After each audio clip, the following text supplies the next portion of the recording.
তো তার এই চেহারা দেখে একমাত্র তাকে যারা রিয়েল লাভ করতো তারাই কিন্তু তাকে ভালোবেসে ধরে লাগবে, আমার মতো কিছু পাবলিক মোটেই না।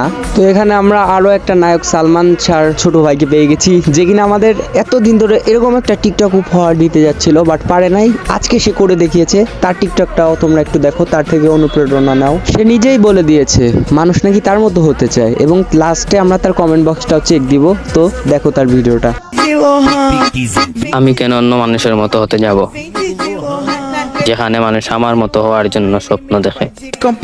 তো ভাই এতদিন কোনে ছিল, ভাইয়ের মতো তো হওয়ার ইচ্ছা আমারও। তোমরা কি বলো গাইজ? তো চলো ভাইয়ের কমেন্ট বক্সটা চেক করা যাক গাইজ। তো গাইজ এখানে ফার্স্ট কমেন্টে লেখা আছে হাসতে হাসতে বীর্যপাত করে দিয়েছি। কি হাসতে হাসতে কি করেছে গাইজ? তোমরা একটু পড়ো তো, আমার মুখই বন্ধ হয়ে গেছে। তো এখানে আরো একটা কমেন্ট পেয়ে গেছি, যার অর্থ কিন্তু আমি বুঝতে পারতেছি না, তোমরা একটু বুঝে নাও। বাইতুল মুখের কথা মানে না। তো এখানে খুঁজতে খুঁজতে কিন্তু